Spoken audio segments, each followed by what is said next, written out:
You're listening to a Frequency Podcast Network production. He's in the building!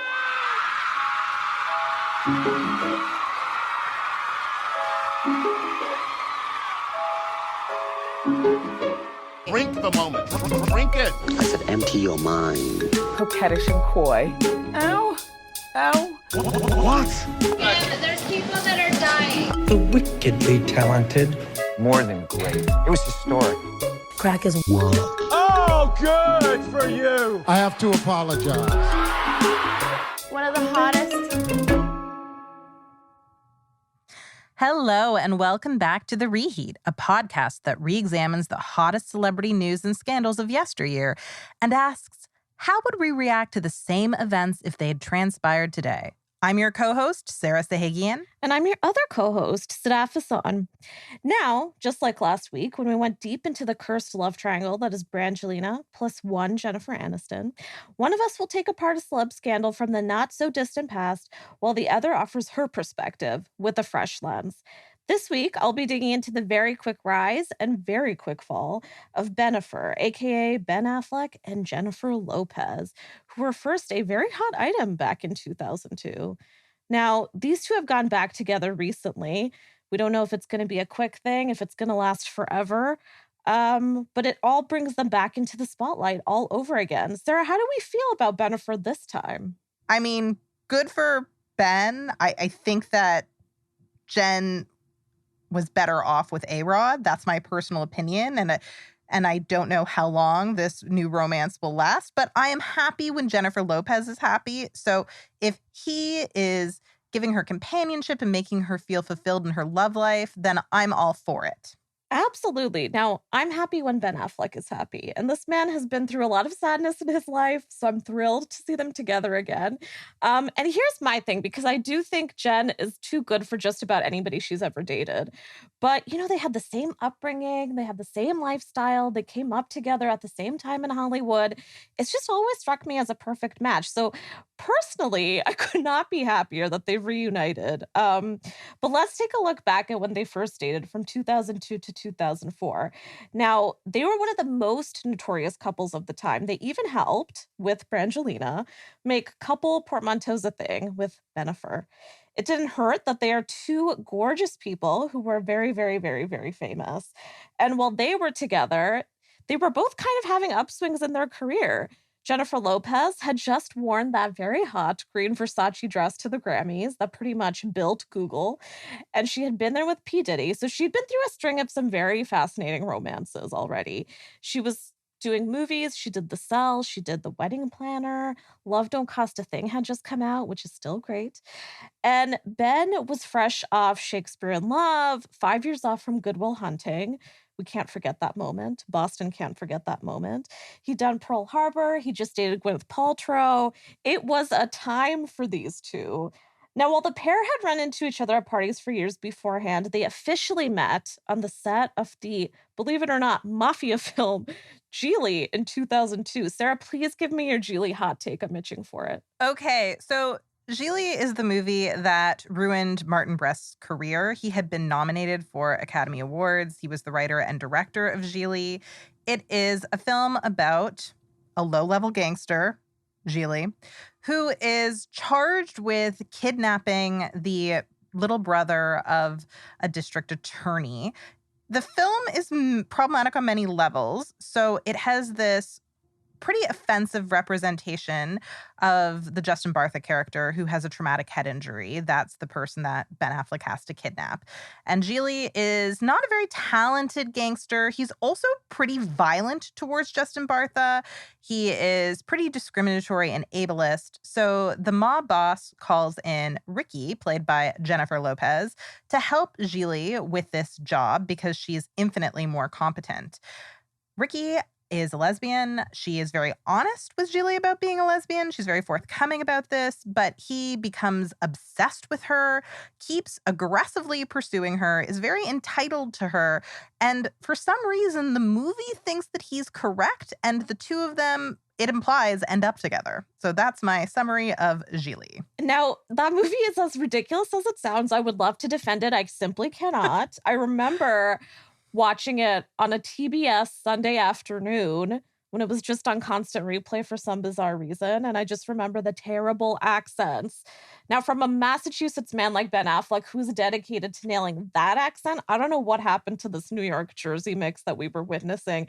And the most bizarre thing was their chemistry came off so contrived, despite the fact that they were hot and heavy in real life. I was embarrassed as a fan. And as the great Tyra Banks once said, we were all rooting for you. My life sucks. All right? Stick a fork in me. I'm done. Now, this seems to be a pattern for uber famous celebrities to star in movies when they're just becoming a thing. And it never really goes down well. So one good example is, of course, Brangelina, when they did By the Sea, which is very much, let's call it a vanity project.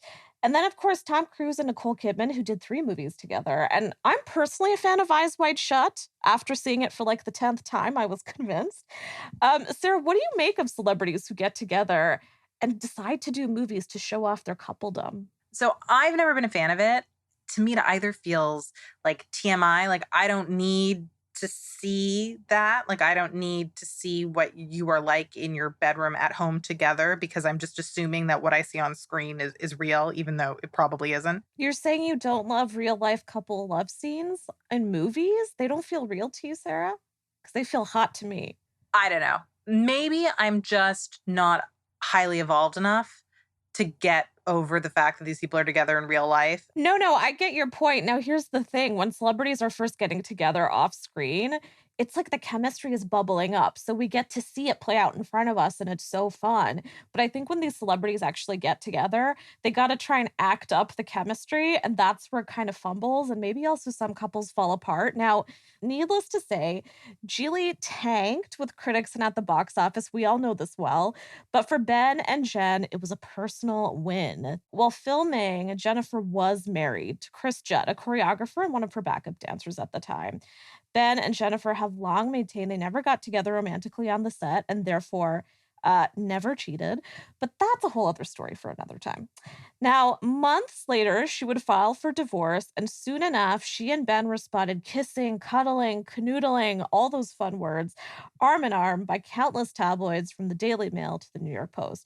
At the time, Ben even took out a full-page ad in The Hollywood Reporter, an industry trade magazine, just to praise Jen's performance in Gigli.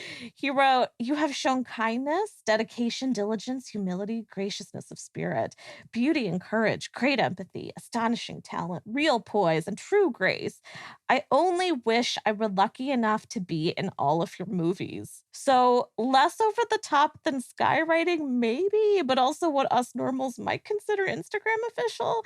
Trade ads, by the way, cost thousands, so this was a hell of a public declaration.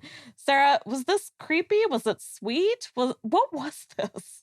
I think that when you like someone, you can just tell them. Investing a small fortune in a trade ad seems a bit thirsty, but I mean, we often do embarrassing things when we fall in love with people. I wouldn't like it, but then again, one of the things I love about Jennifer Lopez is her flair for the dramatic. And Ben also is an actor, so he's a flair for the dramatic. Maybe this was just the perfect beginning to their love story. Yeah, it's a little over the top. It's very much a Drake kind of move. Ben kind of needed to chill a little bit, I think, for sure. Now, in early November of that year, when Jen released her highly talked about music video for the now very iconic song, Jenny from the Block, which ruled the charts for some time, appropriately, it was especially notable for featuring Ben himself throughout, with the two kissing, acting out a proposal, even lying together in a yacht at one point, where Ben famously planted a kiss on Jen's highly insured ass. Now, this is not a moment that I have ever forgotten. It is embedded in my memory. Quite deliciously, I must add. I thought it was a hot moment, but he got kind of grilled by the press and by a lot of her fans who thought it was very cringe, just pure filth. And by the way, I've got to add, I was 12 at the time, and I was dreaming of having my own ass cheek pecked on a yacht by a white man. It was a thrilling period for me, Sarah. What about you? I mean, this isn't anything I would do. I'm not hugely into public displays of affection, but they are sexy together. I mean, they make a really attractive pair. Obviously, it's great eye candy. I also think this is maybe the most feminist Ben has ever been because he just devoted so much of his time to supporting Jen and being in her music videos and telling the world how talented she was and how strong and wonderful. So I do appreciate the way he loves her, and that part of what he loves about her is that she's just a force of nature. So I mean, I guess I'm relatively into it. I love that the ass cheek was a feminist move, Sarah. Yes, absolutely. Now, this was also an amazing era because her album at the time, This Is Me Then, was dedicated to Ben. She even had a song on it called I'm Glad that was all about Ben. It was a very hot, loved up time, and that album got a ton of great reviews. It was a commercial hit for her, not as much as the album she released before called J-Lo. But, the two were very much out and about, and they were far more natural together than they ever were in Gigli, thank God. Now, one would not think it possible for things to get even spicier, but oh boy, they did. When later that November, Ben proposed to Jen with a massive pink diamond. Jen told Diane Sawyer in a gushing interview at the time that he had picture book proposed. At his childhood home in Boston, of course, with the help of his mom, he filled rooms with flowers and candles. He even had that song, I'm Glad, playing. That song, which was about him, and it was playing through the house as he asked her to marry him. It was, needless to say, a fairy tale, which is absolutely a word we're going to be using a lot in this podcast. Now, one CNN headline at the time read, Jenny from the block is now Jenny with the rock. Oh, how clever. It was very big. It was very fat. It was Harry Winston. It was a reported 1.2 mil. I mean, not only did she start that trend of colored engagement rings, but let's just put this into perspective. She'd been engaged 5 times and she married 3 times only. And here's the thing, with each engagement, the rings got bigger and they got pricier. Now, let's turn to Diane Sawyer a little bit because I would love to talk about or tear into her interview tactics because this interview was really fascinating at the time. It was highly talked about. It was kind of the only big one that Jennifer did where she talked about the relationship, and it was meant to be about her upcoming film. But Diane kind of spent the whole time focusing on Ben, who she painted as this amazing hero and heartthrob. And she talked to Jen as like this lovesick diva who was controlling. And at one point, she even asks her if she was difficult to be with. She remarks on her romantic track record as if she'd been from man to man to man. Here's a little clip from that conversation where Jennifer gently pokes at Diane's approach. Kissing in on the balcony. We're very secure with our relationship. This is like being on the front line. You're really going for it. I am. I've got you here. We're in battle. That's right. You got your little hard hat on and it's green and you're like, this is the gun. You're like, she's not out of my sights yet. I got her. No. It was a standoff until a few minutes later we stopped to change tape. The impulsive superstar grew quiet for a minute, then phoned Ben privately, and when the cameras fired up, smiled like any girl who has finally decided to talk about her guy, her ring, and a future full of dreams. Now, Sarah, what do you make of the way Diane was speaking with Jen? I think it's quite obvious that Diane is behaving in a sexist and racist way. I think it's interesting that Jennifer Garner, who came along after J-Lo, was never accused of being a gold digger. And I think it was her white privilege that inoculated her against that criticism. I feel terrible for Jen that she was subjected to this interview. I think it's completely inexcusable. And I really, really, really, really wish that we had all said that at the time as a society. I really wish that there had been op-eds coming to Jennifer Lopez's defense. I know that Ben always defended her, but I wish that the broader feminist community had realized that this was racist, this was misogynistic, that this was perpetuating really problematic stereotypes. Diane, you should probably apologize. Yeah, I totally agree. I mean, one thing that I've always respected about Diane Sawyer is that she's never been afraid to ask the thing that everybody wants to know about. I feel like that's crucial in a celebrity interviewer, but that's about where my respect ends. I'm going to be honest, because she wasn't kind to the women that she interviewed. She couldn't really hide her misogyny. She had a habit of slut-shaming whoever she was speaking to. One of her interviews with Britney Spears has actually popped back into the media eye recently as Britney's been going through her own situation. situation. And a lot of people have sort of been calling out Diane and saying this is something we should have called out when it was happening. So I think you're right, Sarah. I think if it happened now, we wouldn't be responding to it in the same way. And while I do love an interviewer who wants to push their subject to tears, because I love tears, I don't think this is the way to go about doing it. Jennifer was put through a lot of, Sarah, you touched on this earlier, a lot of racist and sexist reporting at the time from fans, from the press. You know, she's a Latina singer who was coming up from nothing, really. And she was also considered particularly curvy at the time, which was a thing because it went against beauty standards. She was called a man-eater. She was called a gold digger, despite the fact that she had a very hefty bank account all her own. What do you make of that, Sarah? Especially as she kind of was considered somebody who was trying to go after Ben for his money and his star status. I mean, she had wealth and so did he. No one was calling him a gold digger. What was with this double standard? I mean, even if she hadn't been wealthy, it would have been an offensive thing to say. But because she was so wealthy and because her star was on the rise, it just was nonsensical. And it showed you how badly the media really wanted to paint her in this misogynistic and racist light. She's a multi hyphenate. Ben always gives the impression that he's struggling. You know? She's there. She's been there. And it's such a good point you make, Sarah, because here's what's interesting. Nobody ever really called it out at the time. I mean, in all those years, there was never any of that. I think part of it was because she was considered such a commercial success. People sort of thought, she's already doing great. We don't need to defend and protect her. But that's something that we actually do now with our female stars, which I think is so important. But somebody who did actually call this out is Ben himself, believe it or not. So in the Hollywood Reporters Awards Chatter podcast, just early this January, he came to her defense. I mean, people were so fucking mean about her, sexist, racist, ugly, vicious shit was written about her in ways that if you wrote it now, you would literally be fired for saying those things you said. Now it's like she's lionized for the work she did, where she came from, what she accomplished, as well she fucking should be. Amen. Yes, Ben. Now, let's cut to the summer of 2003 a little bit and the release of Gigli, because we're not done with Gigli yet. I'm sorry. Which again was a bit of a blunder. And it was also the couple's off-screen downfall. It's likely the poor reviews and worldwide mockery didn't help the relationship. Whose would it help? But rumors also flew, as they tend to do when you're as big as these two.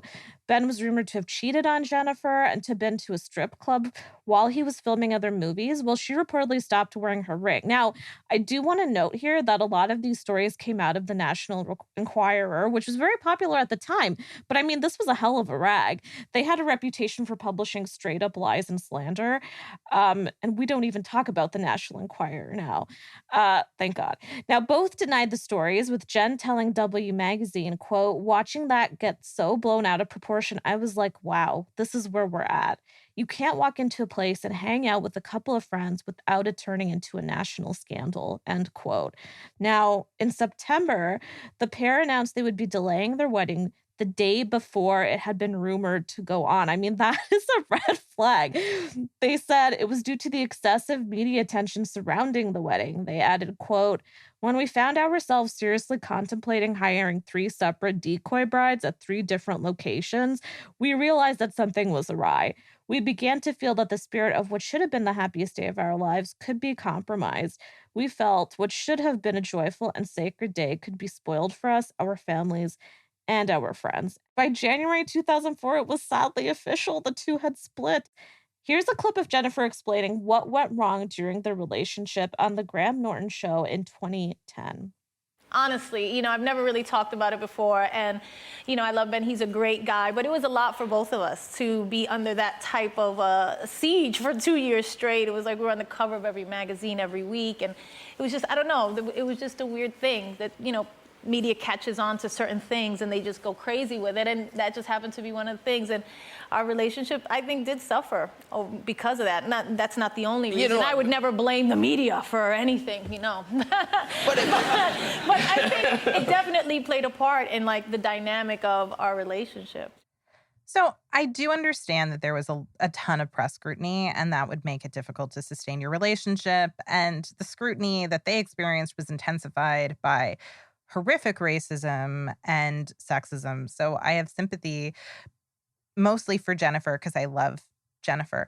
Ben, I don't know why I dislike him so much, but I think in part I dislike him because he was so entitled to being nominated for Best Director for Argo, even though I like Argo and I think it's a good movie. But I just feel if any female celebrity had acted that way and insisted they deserved an Oscar nomination, we would have mocked them for it and told them that they were a bit of a dick. So maybe that's where my dislike of Ben comes from. But I still understand why it was so difficult for them. And I think where they differ from Brangelina, who made it for quite a few years, is I think Ben and Jen are what I would do, which is I think they probably read a lot of the press coverage. And then it's really hard to be mocked for something like Gigli and be mocked as an on-screen couple and then go live your life as a real couple. So, my heart goes out to them. Yeah, and I think you make a really good point, Sarah, because Ben, he is somebody who's always gotten a second, third, fourth, fifth, sixth, seventh chance. That's kind of how it goes for white guys who look like he looks in Hollywood. And Jen kind of really had to claw her reputation back to where it was. We're going to delve into Ben Affleck's many career struggles and many career highs. But before we do, this feels like a good time to take a quick break. We'll be back in just a second.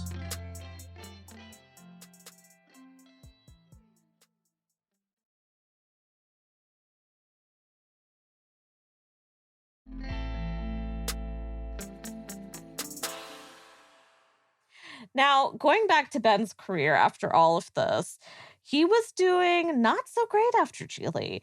He did Paycheck. He did Daredevil. Big yikes there. He did something called Surviving Christmas, which I do not recommend to anybody. That's what this was about? You put us through this for a girl? No. Just, can I open my present now? The man was not doing well at home or at work. He went through a certified rough period at the box office and with critics, and continued to be the butt of the joke well after their split. That said, 2003's Daredevil wasn't all bad because that's where he met his next great love, Jennifer Garner, who co-starred as Elektra. The two became official in the public eye when they showed up together where else but the 2004 World Series, which, naturally, Ben's precious Boston Red Sox ended up winning. Jennifer Garner would later even say she felt that baseball season was the reason they married and had kids. Otherwise, he would have considered her a jinx. And you know what? As a baseball fan, I think she might be right. She's totally right. Yeah. Sarah, what do we think of this couple? How are they different than Ben and J-Lo? Well, they didn't experience the racist press coverage, which I think was a huge obstacle for Ben and J-Lo. Jennifer Garner, she was also beautiful, but she is a white woman. He is also white. Interracial marriage, people underestimate how controversial it still is. There are tons of studies that show that in America today, and even in Canada today, we try to pretend that we're less racist, but we totally aren't. Interracial marriage is very controversial. There's a lot of prejudice against it. It makes it so that when stars get together with people of their own race, it's easier for them. They experience less hate. They experience less of a backlash. And people could not wait for Ben and Jen to get married and have adorable white babies. Everyone was so obsessed with this pairing, even though I actually think Ben was a really horrible husband to Jennifer Garner. Interracial marriage does not mean your relationship is doomed, and marrying someone of the same race does not mean that relationship is going to work. Yeah, you're totally right. Jennifer Garner, she was seen as this squeaky clean American sweetheart. She was a rom-com queen. She was the exact opposite of Jennifer Lopez. They had completely different brands. Jennifer Garner was seen as more acceptable to the press in the way you might say a partner would be more acceptable to bring home to the parents. That's beyond offensive. But, she stood by him. And I do agree with you, Sarah. Ben was not great to her when they were married, which let's dig into a little bit. These two got married in 2005. They had 3 children over the years, and they divorced in 2018 after several reconciliations, during which Jennifer Garner helped him through his alcoholism. She stayed by his side while he completed his second and third stints in rehab, his very first having been back in 2001, right before he met Jennifer Lopez. Now, during his years with Jennifer Garner, by the way, not only was Ben's heart and his film career resuscitated. You're welcome for that. He became a notable director and won his second Oscar, becoming branded as a real-life family man and acclaimed actor and filmmaker. It's funny how that works, isn't it, with branding? Sarah, do you feel like he redeemed himself a little bit after that string of pure Hollywood trash, to put it kindly? He is a good director. He picks good projects. Like, I actually am a big defender of Argo. I think it's a well-made movie. I think it's so beautifully structured. I mean, he's able to find moments of tension and bring incredible meaning to them. So I do think that by going back to being an artist, I mean, he started out as a screenwriter and actor, but Good Will Hunting was a project he and his best friend Matt Damon wrote together. And they had a real voice. They had a compelling voice. It was very Gen X. And by going back to that well, by creating his own projects, I do think he produced great work. But the problem with him is he always has this temptation to do things that are embarrassing. Like then he decided to go be Batman, which was a bad idea. Yeah, it was a very bad idea. For most who've decided to play Batman, it's been a bad idea. Here's the thing. Ben fully leaned into the Boston of it all, which clearly worked for him. Because I think where Ben works well is when he's genuine and authentic. And so he gave us The Town. He gave us Gone Baby Gone. Then came Gone Girl. Then came Argo.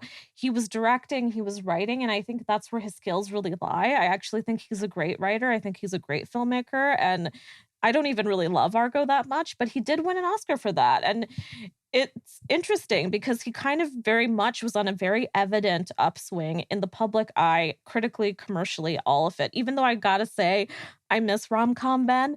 You know, a lot of these guys who are now massive dramatic movie stars, they don't remember where they came from. You know, I want a Matthew McConaughey rom-com, Robert Downey Jr. Give me some Mark Ruffalo and Reese Witherspoon all over again. I would pay for that. But, you know, as for Jennifer Lopez, she was moving on too. She was keeping busy. She reunited with her former love, Mark Anthony, whom she first dated in the late 90s. The pair married in 2004 and went on to have twins, but they also divorced in 2011. In her 2014 book, True Love, which you should absolutely pick up if you're an Uber fan, Jen admitted this marriage was a bit of a quick fix. She wrote, quote, Ben and I split up at the moment when I thought we were committing to each other forever. It was my first real heartbreak. It felt like my heart had been torn out of my chest. I sought out comfort in another person, tried to find someone who could make me feel loved and wanted in my loneliest hour. Mark came back into my life 3 days after I should have been at the altar saying I do to another man. That's a hell of a thing to confess in a book. She did do it 3 years after her divorce from Mark Anthony. But Sarah, do you feel like these two relationships, Ben with Jennifer Garner, Jennifer with Mark Anthony, do you feel like they were kind of rebounds? I think that Mark is a rebound for sure. I think that Jen, Garner, and Ben, I don't know. I'm torn about that one.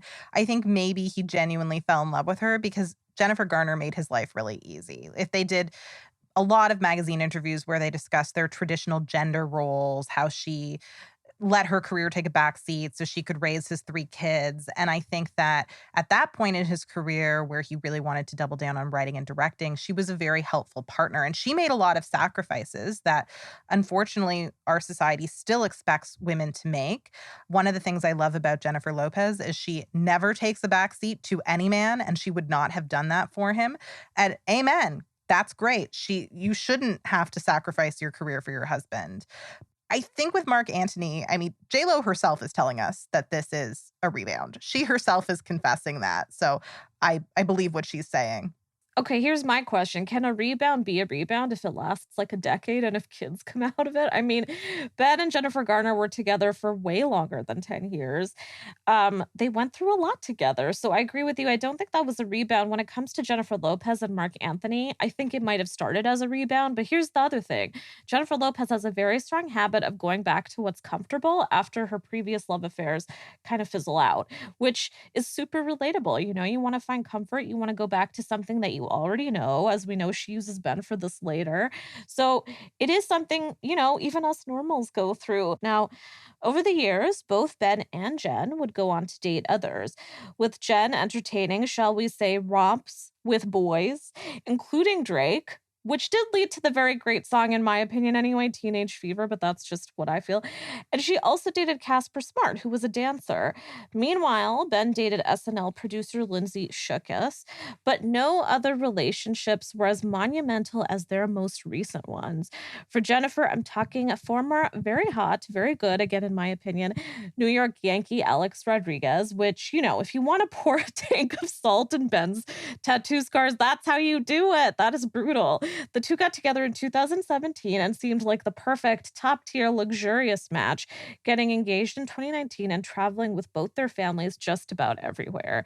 Meanwhile, Ben also seemed to find an incomparable love in actress Ana de Armas in March of last year, just when the pandemic began, and we all made some hasty, regrettable decisions. Not saying that's what happened here, but you know.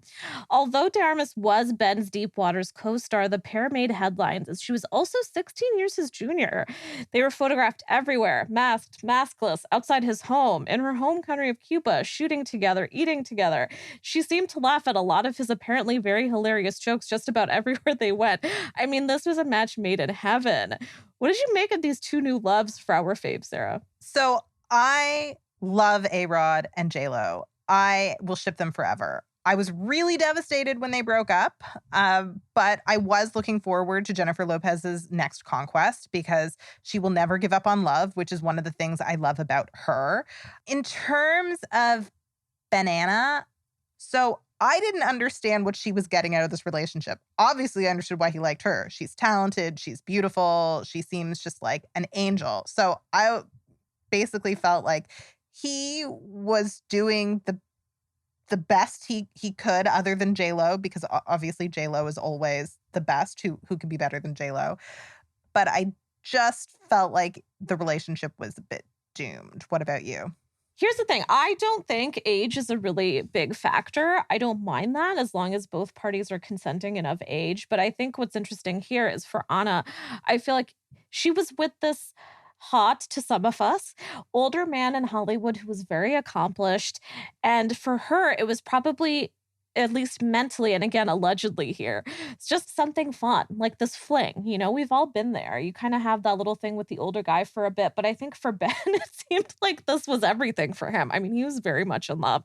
And I think they were probably on two very, very different avenues when it came to this. He seemed to be going through, again, allegedly a midlife crisis, but I think it was very apparent. And as for Alex Rodriguez and Jennifer Lopez, oh my God, I am completely with you. For somebody who was a Bennifer fan, I felt like this was the second coming. You know, I was like, this is it. They were so perfectly matched and they were so high wattage. I mean, can you imagine what that wedding would have been? But, you know, as great rebounds seem to go, those two also came to an end. And in January, because sometimes nothing is more absurd than real life itself, Ben was seen tossing out a life-sized cutout of Ana in his giant trash can outside his house, effectively announcing their split and bringing an end to his very funny jokes. Sarah, please tell me, have you ever thrown out a life-size cutout of an ex-boyfriend? No, but that's such a Ben Affleck thing to do. Like, Ben Affleck loves large, and that's why his breakups are always so interesting, and they're kind of like a car crash. Like, you can tell in most of his relationships, he loves the other person more, and this was definitely the case with Ana. So I felt bad for him, even though I don't particularly like him. It's just so pathetic. Like, you have this cardboard cutout of your significant other in your home, which, like, why would you have that if they live with you and they seem to live together? Like, why would you need that? I do want to say, as rumor has it, she did gift him this cutout, but I'm sure he loved it. I mean, I would just like to know, like, was it hanging above the fireplace? Was it above the ceiling over their bed? What was going on here? I mean, now I kind of want to do the same thing. I don't know. But I will say, yeah, he's very pathetic and embarrassing when it comes to relationships. And, you know, one of the biggest pieces of dating advice I hear here and there, and I'm not saying that this is advice you should follow, but is to be in a relationship with someone who likes you more than you like them. And he very much is the party who's always more in love. I think you're so right. And he wears it on his sleeve. It's very embarrassing. 2 months later, they were followed by Jennifer Lopez and Alex Rodriguez, who parted ways after he was rumored to have cheated with Southern Charm star Matt Madison LaCroix, who claims that the two had never met but had exchanged texts, which she had previously implied were pretty flirty. Now, I'm a pretty big Bravo fan. I'm a pretty big Southern Charm fan. Madison is very messy. This is a reality TV star. So it was kind of like the strange clashing of upper worlds, lower worlds of what was happening here. You know, we were talking about A-Rod and J-Lo being the perfect match in a top-tier world. How the hell did this happen? I have no idea. But there seemed to be some truth to it because there was not a lot of denial coming from A-Rod's camp. And very quickly after these rumors happened, he and Jennifer Lopez split. So, Sarah, what do you make of this? I mean, he threw away a pretty massive relationship for allegedly a Bravo star. J-Lo is the most flawless specimen of a human being imaginable. So why would you want to do this unless deep down you felt like you weren't worthy of her and so you were sabotaging the relationship because of your own deep-seated insecurities? But I don't get the impression A-Rod is insecure. Like, I've never gotten that vibe from him. Yeah, I mean, Sarah, Alex was a Yankee. He's not insecure. He's got enough of an ego to fit a football field. I mean, you know, it's odd to me. I don't understand what happened here. He threw away gold, but maybe it was for the best because I think what it hinted at is maybe their relationship wasn't as perfect as it seemed in the media, which is always the case. It's the case with a lot of these stories. We don't really know what's going on behind very expensive, large gold doors. You know, who knows what was falling apart in the relationship at the time? There's probably already some rocky footing there. And, you know, it's also the fact that we don't have high wattage couples like this anymore. It's just not a thing. So I think it's an extra heartbreak whenever one of these breaks up. And I do think it's something that we talked about in last week's episode. It's, you know, it's the end of the era of the movie star. And right now, what does Gen Z even have? Shawn Mendes and Camila Cabello? I mean, ugh. TikTok stars? I feel so sorry for that generation. That's true. They don't have celebrities, not real celebrities. But you know what? To each their own. I don't want to rag on younger people. If they find TikTok stars meaningful, then good for them. I'm happy for them. Absolutely. Absolutely. All right. I always hoped that Ben and Jen would find their way back together. So, I mean, you know, I've made that clear. I can tell you, my Christmas, my next 5 birthdays, you name it, it all came early for me when the seeds of a reunion were planted earlier this year, once both became single. It all started with the April cover story of In Style, which featured Jennifer and included praise for her from a range of celebs she'd worked with, including Ben and no Alex. Thank you very much. Now, Ben said, quote, "She remains to this day the hardest working person I've come across in this business. She has great talent, but she has also worked very hard for her success. And I'm so happy for her that she seems at long last to be getting the credit she deserves. Why do you look the same as you did in 2003? And it kind of looks like I'm in my 40s at best," end quote. Now, for the record, Jen did respond. She said, quote, "Ben is funny. He still looks pretty good too," end quote. That's very generous from Jen. Now, it's all very sweet. And I'm assuming she had yet to see the hideous midlife crisis Phoenix tattoo decorating his back, which I think this actually calls for a great time to discuss that moment in his life. I just want to express what it looks like. It's very colorful. So many colors. And it is essentially a phoenix rising from his ass. It goes from his waistline up across both of his shoulders. It is a sprawling phoenix. And the interesting thing was he seemed to get this right after his split from Jennifer Garner, who questioned herself if she's meant to be the ashes he's rising from. I mean, it certainly seems that way, doesn't it? And even Jennifer Lopez commented on it on Watch What Happens Live around that time, and she said it is awful. She did not mince words. She's absolutely correct. It's disgusting. Sarah, what do you make of that tattoo? I mean, my God. It's the most offensive tattoo I've ever seen in my life. Like, not just the way it looks, because it looks gross, but also the messaging. Is that supposed to be about Jennifer Garner, who did nothing but support him and raise his kids? I mean, truth be told, I don't know what happened behind their fancy closed doors, but she seemed like she was a pretty good wife. She was pretty supportive, and he allegedly had an affair with their nanny. So I feel like if anyone gets to be angry about the divorce, it's her, but she was just so sweet about it, and continued to be a really supportive force in his life for years after the divorce. So I was deeply offended by this tattoo on every possible level. However, I'm going to try to channel Jennifer Garner, who managed to be very classy about that tattoo, because when she was asked about it in the media, she said, this is to paraphrase her, as they would say back home, bless his heart. So, Sarah, is that a compliment? That also sounds like a little bit of a Southern dig. Oh, it's a dig. Absolutely. And let me also just say, when Ben first got this tattoo and some paparazzi found him wearing it on a beach somewhere, he claimed that it was not real and it was for a movie he was shooting. A while later, he admitted to being very much real. And let me just say, Ben, own it, because if you're going to be embarrassed with this tattoo, we're all going to be embarrassed with the tattoo. Come on, inspire some confidence, for God's sake. At the time, the New Yorker even published a story called The Great Sadness of Ben Affleck, just to illustrate the kind of crisis he was going through. I mean, the man was in very sad memes where he was standing by the beach, by the water, looking off into the distance very longingly. Now, let's cut back to present time. This Insta story immediately went viral on social media, and it had many joking that the two might reunite. And let's face it, this was absolutely a kind of siren song for Jennifer. And let's just say she got the message. By late April, not even a month later, the two were back on and not hiding it. In the last few months, the two have been spotted on romantic trips to Montana and Miami. He's been seen leaving and coming to her LA home. He's even been wearing the same watch he sports in the Jenny from the Block video. I don't know if that's a little bit of an Easter egg for all of us out there. I certainly noticed it and ate it up, but it was presumably gifted to him by her. He's got the stubble going. He's smiling. The memes are dead. Jennifer is smiling. They both look beyond happy. And, they've been all over the tabloids, just like it's 2002 all over again, making out arm in arm nearly in every photo. They both have the wildest, sweetest smiles on their faces again. And in some recent pap shots, he's even seen at her sister's 50th birthday, surrounded by her family, including her two children, who seem super comfortable with Ben. And they're laughing and they're joking and they're getting along. And to me, if he's getting along with her children from a prior marriage, that's the best green flag you've got. I mean, needless to say, Bennifer is very much back on. Sarah, how do you feel about this reunion? Be honest. I still think she can do better. But if he makes her happy, then I'm happy.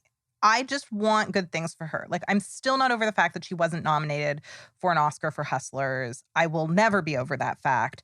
So if things are going well in her personal life, then that's fantastic. If he's nice to her children, I mean, he's a dad. He has 3 kids, so he's probably good stepdad material. Then that seems like a really positive development in her life. And I will be happy for Jen as long as Ben makes her happy. But if he ever makes her unhappy, Ben, I dislike you now, and you will be my sworn enemy if you will ever cross Jennifer Lopez. Sworn enemy. Ben, Sarah Sahagian is coming after your ass in that Phoenix tattoo. I'm scared. Now, I'm also somebody who very much approves of texting your ex.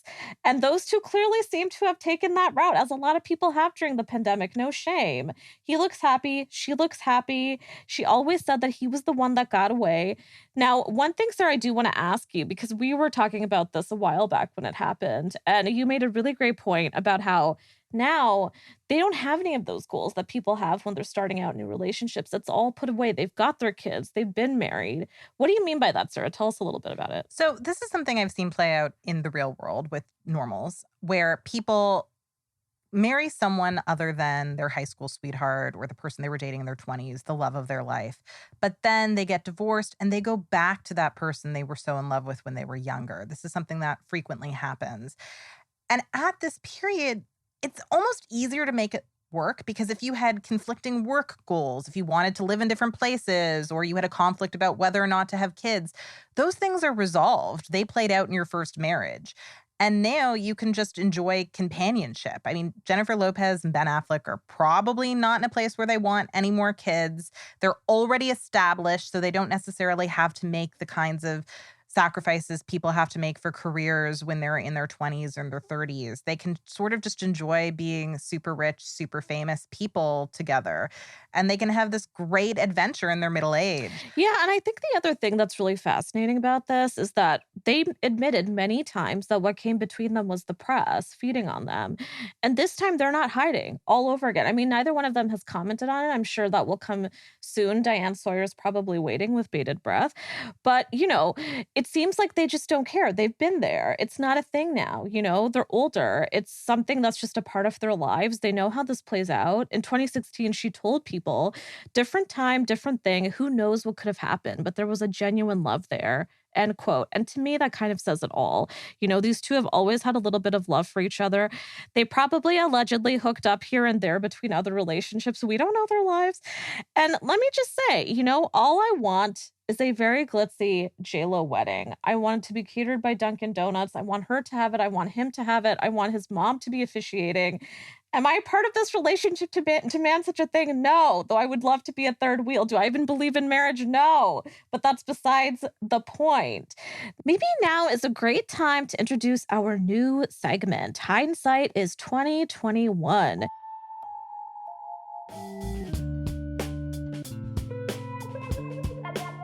I shouldn't have done that.